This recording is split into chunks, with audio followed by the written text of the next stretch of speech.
कवि लोग कितने चतुर होते हैं। एक बार एक कवि थे शतंजय नाम के। शतंजय कवि ने एक कविता लिखी, एक श्लोक लिखा। क्या लिखा?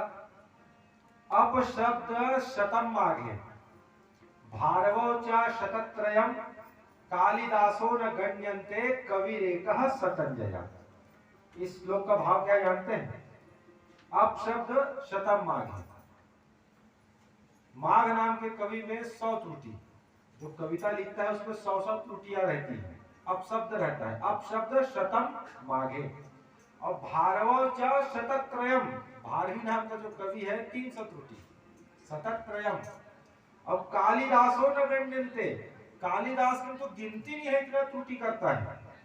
और कवि रेखा शतंजय, शतंजय सिर्फ एक गलती मान लो अगर हो भी गया तो एकाक्ष होता है अपने विषय में। ऐसा लिख के श्लोक को बढ़िया अपने शिष्य को बता दिया, लिख के दे दिया। और लिख के देने के बाद अपने शिष्य से कहा कि जाओ इसको राजा को सुनाना। अब राजा को सुनाने के लिए उसका शिष्य जा रहा था, रास्ते में कालिदास जी मिल गए। कालिदास जी ने पूछा कहाँ जा रहे हो?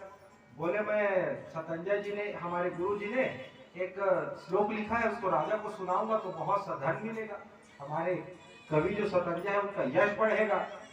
तो क्या श्लोक है, मुझे भी सुनाओ। तो यही श्लोक बता दिया, अपशब्द शतम माघे भारवो च शतत्रयम् कालिदासो न गण्यन्ते। अब कालिदास जी ने सुना, अच्छा ये तो मेरी बुराई कर रहा है।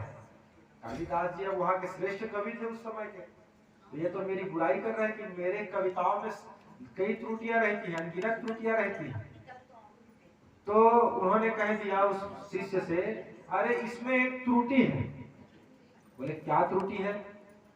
जो अप शब्द लिखा है ना वो आप शब्द है।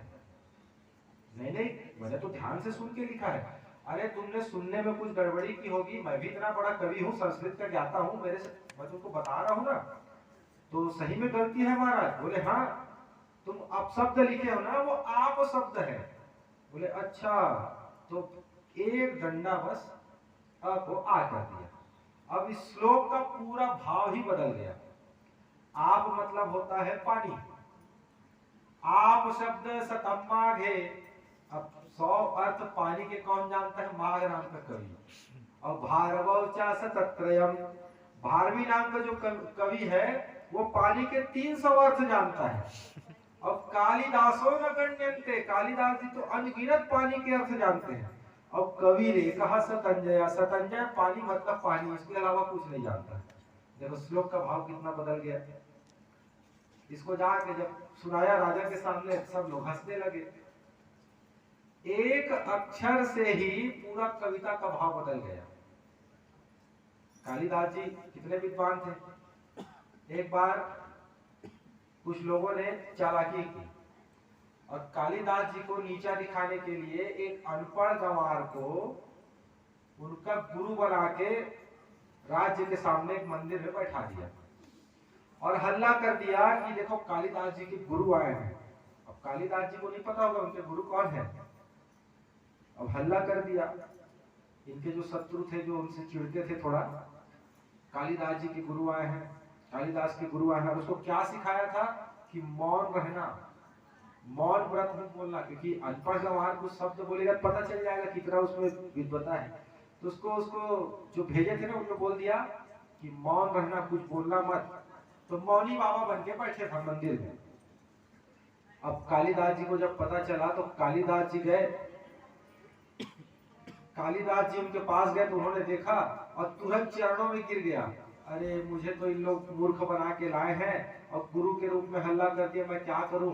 तो कालिदास जी ने कहा ठीक है, अब गुरु के रूप में तुम आ गए हो, अब सबको यही बात पता चल रही है, तो तुम चुपचाप रहना, कोई बात नहीं है, यही रहो और चुपचाप एक दो दिन निकल जाना। इसी बीच एक घटना हुई कि राजा को जब पता चला कि कालिदास के गुरु आए हैं, जब कालिदास इतना विद्वान है उनका गुरु कितना विद्वान होगा, तो उनको बुलाया जाए। तो ससम्मान उनको निमंत्रण दिया गया। अब इनको बैठाया गया। अब ये मौन व्रती हैं, चुप बैठे हैं, कुछ बोलना नहीं है। कांप भी रहे, हाथ पैर कांप रहे, इनका हाथ पैर कांप रहे, कुछ पूछना दे, कुछ बोलना ना पड़ जाए। तो उसी समय राजा ने कहा कि आप कालिदास के गुरु हैं, सर्वश्रेष्ठ हैं, आपको प्रणाम है। अभी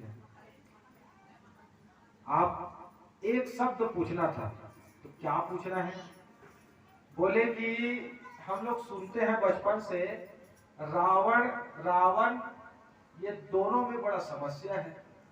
आखिरी शब्द अड़ा है कि आखिरी शब्द न है, इसको बस बता देते, फिर अपना मौन व्रत फिर से चालू कर लेते। बस इतना ही शब्द को आप बता दीजिए। अब सभा में सब बैठे हैं, सबको लग रहा है कि कालिदास के गुरु अब कुछ बोलेंगे, तो कहा आप मौन व्रती हैं, मौन व्रत में ही रहिए, बस इसका जवाब दे दीजिए, फिर चुप हो जाना। तो वो सोचने लगा ये तो बड़ा सरल है जी, सब तो रावण ही बोलते हैं, रावण ही सही होगा। तो रावण बोलने ही वाला था कि हड़बड़ी में रावण निकल गया। अब रावण निकला, सब लोग हंसने लगे, अब ये चुप बैठ गया। तो कालिदास जी को सहन नहीं हुआ, कालिदास जी खड़े हो गए। अब कालिदास जी खड़े हुए और कहा कि तुम लोग क्या जानते हो, मेरे गुरुजी ने जो कहा है वो बिल्कुल सत्य कहा है, वो रावण ही है। तो राजा ने कहा कि कवि कालिदास जी, अपने गुरु का निंदा हो रहा है करके तुम अब शब्दों को थोड़ी उलटफेर कर दोगे। बोले राजा जी मैं बता रहा हूं, ये रावण ही शब्द सही है, कैसे सिद्ध करो। तो कैसे सिद्ध किया? भकारः कुंभकर्णे च भकारश्च विभीषण तयोर्ज्येष्ठे कुलः श्रेष्ठे भकारः किं न विद्यते। बोले कि इनके कुल में तीनों भाई का क्या नाम है? कुंभकर्ण, दूसरा अक्षर भ और आखिरी अक्षर अण होता है। तो पहले भाई का नाम कुंभकर्ण, दूसरे का विभीषण, आखिरी अक्षर अण और दूसरा अक्षर भ आया। तो इनका तयोर ज्येष्ठ, कुल में सबसे बड़े हैं और कुल में श्रेष्ठ है, तो इनका क्यों रावण नहीं हो सकता? तो रावण ही सही है। तो कवि जो होते हैं ना, अपने शब्दों को, अपने वाक्यों को सिद्ध कर देते हैं, इतने विद्वान होते हैं कवि।